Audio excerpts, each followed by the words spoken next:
Bonjour à tous, bienvenue sur le plateau de l'invité. Aujourd'hui, rencontre avec une artiste aux multiples talents, actrice, poétesse, danseuse, mannequin.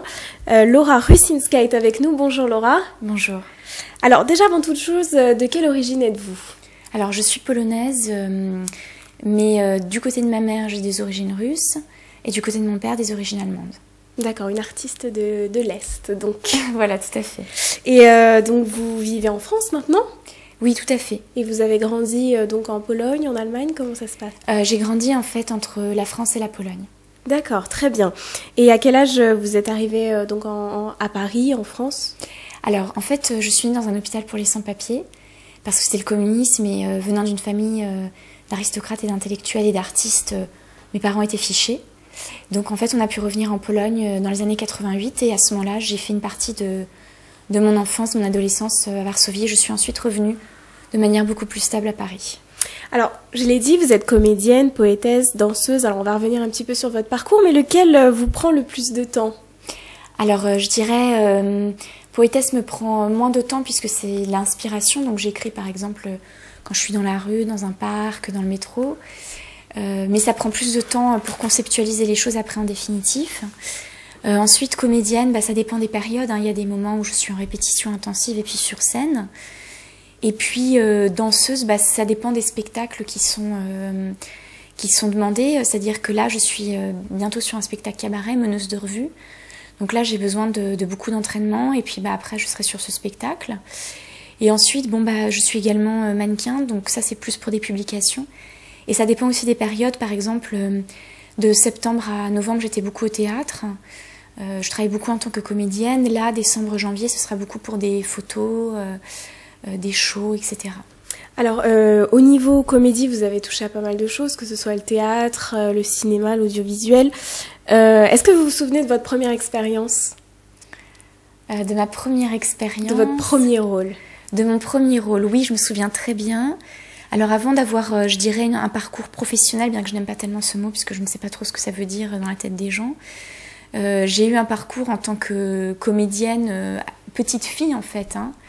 Et mon premier rôle, c'était un rôle à l'âge de 7 ans dans un cabaret, où j'étais déguisée un peu à la Liza Minnelli, avec les plumes, les cheveux en relevé, le maquillage très fort, une petite tenue. Je me souviens, j'avais des barésies, alors ça m'impressionnait beaucoup, puisque ma mère portait des barésies de temps en temps, et je trouvais ça extraordinaire. Donc je crois que c'était mon premier rôle, vraiment mon premier rôle, ouais. Alors, théâtre, cinéma, vous préférez quoi? Alors, j'aime bien le cinéma, parce que ça permet de retranscrire un moment de vérité, alors que le théâtre, c'est un tout petit peu plus exacerbé.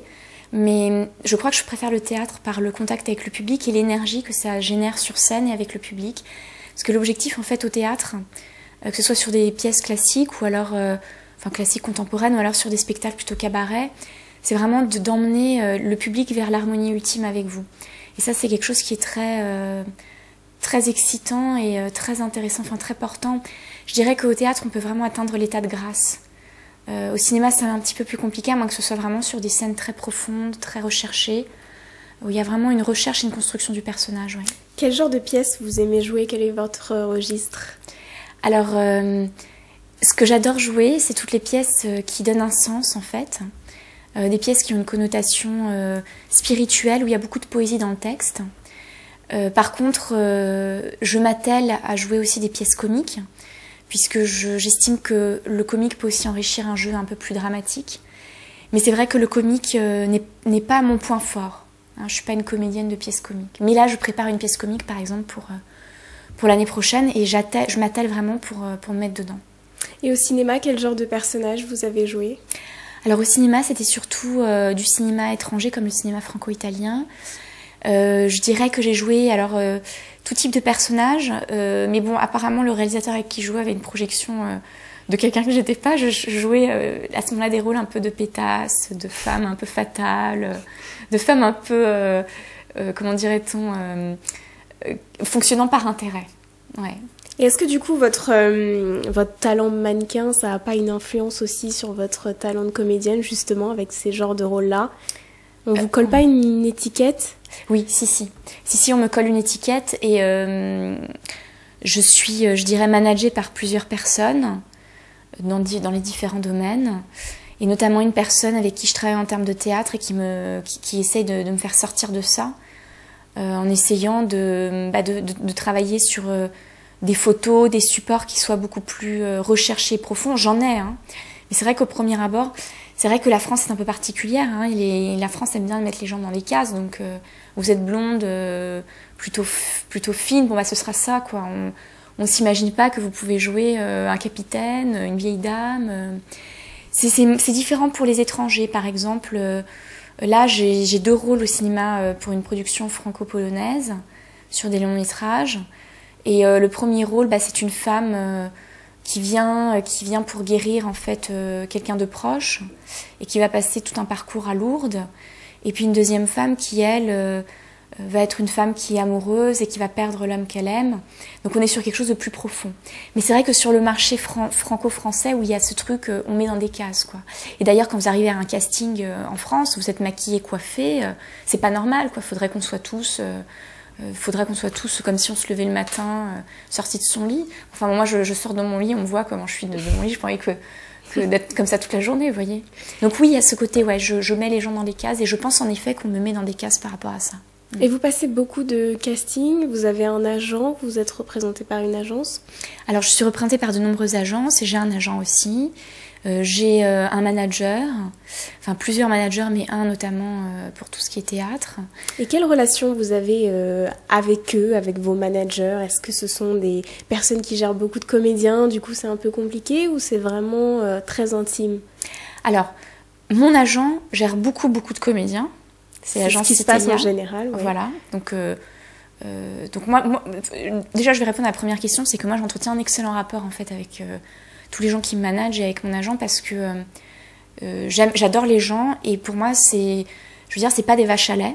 Donc moi j'ai vraiment une notion du relationnel, c'est-à-dire que par exemple si je pars en Pologne, je vais rapporter des pâtisseries polonaises ou des chocolats polonais, je vais les appeler pour prendre des nouvelles, je vais souhaiter les vœux, je vais faire les fêtes, etc. Après, mon agent, elle a beaucoup de comédiens et de comédiennes, et les gens qui me managent, ils ont quelques comédiens, ou alors à côté ils font d'autres choses aussi. C'est-à-dire que par exemple, mon manager en Suisse, lui il me manage en tant que mannequin et danseuse de revue, meneuse de revue. Mais par contre, lui à côté, il a aussi une entreprise, enfin il fait aussi d'autres choses, quoi. Est-ce que, en tant que comédienne, vous avez déjà fait du doublage, de la voix off? Alors oui, j'ai doublé, pour France 3, j'ai doublé 2 documentaires. Un qui s'appelait De Paris à Rio, et l'autre qui s'appelait Moscou Fashion Victim. Alors je fais aussi des voix pour des pubs, comme par exemple XL Airways France, la compagnie aérienne Paris-Vegas. Des jingles divers et variés. C'est un tout autre exercice? Oui, et je suis pas forte en post-synchro. Alors ça, il faudrait pas que je le dise en public, mais la post-synchro, c'est pas mon truc. C'est-à-dire le doubler Amour, gloire et beauté, c'est pas mon truc.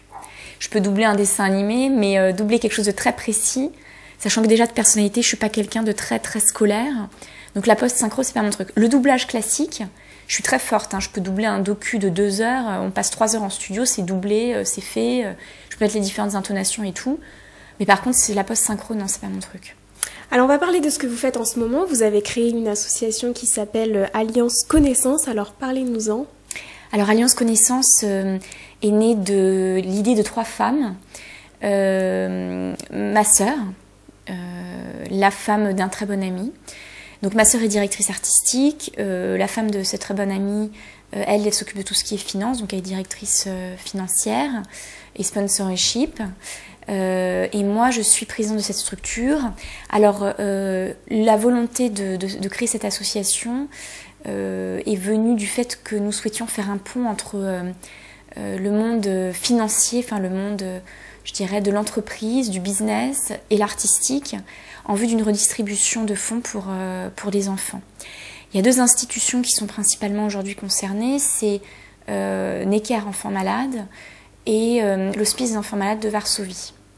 Donc en fait, l'objectif, c'est de faire appel à des partenaires financiers qui financent des actions artistiques, et ensuite, de ces actions artistiques, les fonds qui en découlent sont reversés en partie à ces institutions. Et donc vous avez écrit du coup un recueil de poèmes et dont les fonds seront également reversés. Alors, vous l'avez juste à côté de nous, oui. Est-ce qu'on peut regarder? Est-ce qu'il est déjà en vente? Alors oui, donc ça c'est un recueil qui s'appelle Transparence, donc on a un petit livret avec un petit CD. Il est en vente sur internet. Donc sur internet, on fait showcaseprod.com et on tombe sur la page. Donc c'est une page en fait où il y a l'explication pourquoi ce recueil, qu'est-ce qu'il en est, de quoi il est composé, comment il a été créé et quels fonds sont redistribués. Et puis on peut le retrouver à la librairie polonaise de Paris, la librairie française à Varsovie. Et puis il va être aussi communiqué par d'autres voies sur internet. Alors showcaseprod.com, donc Showcase, oui, CHOWCASEPROD.com. C'est un site en fait qui regroupe un certain nombre d'informations au niveau artistique, beaucoup de productions, beaucoup d'actualités, beaucoup de projets. Et donc c'est aussi une vitrine pour nous. C'est-à-dire c'est une vitrine dans le sens où il est consulté et justement on sait que c'est un moyen de communication très fort.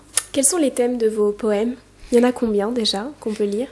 Alors il y a 9 poèmes, une partie sont écrits en français, d'autres en polonais.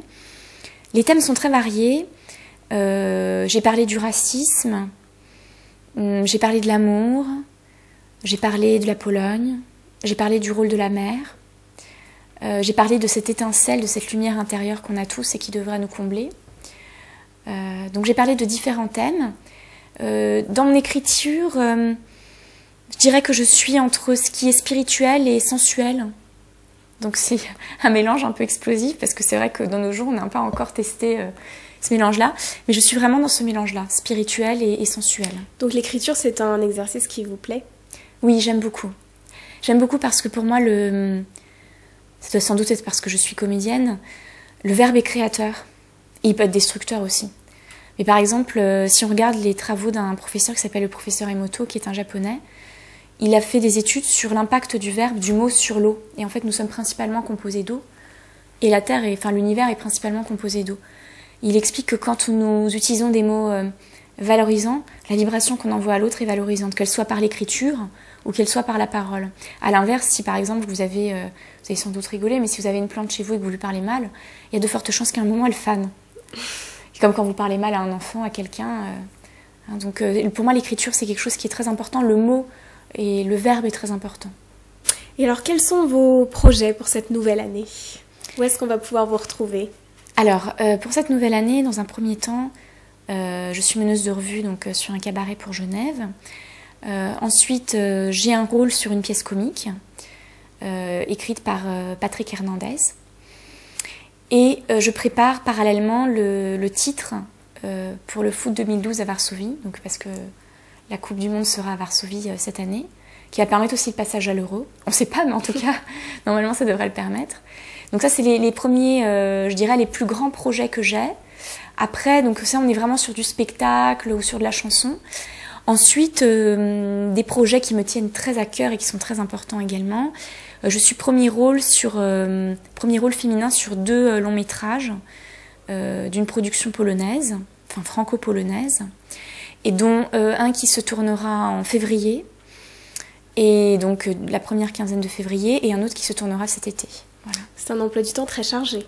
Oui, oui, tout à fait, mais je ne rajoute pas encore les autres choses que je dois faire. Mais ah, il oui. y a autre chose. Hein. Oui. Très bien, merci Laura d'être passée, bonne fête de fin d'année à vous. Merci, mes meilleurs vœux. Merci, bonne continuation, et nous on se retrouve très vite avec un nouvel invité.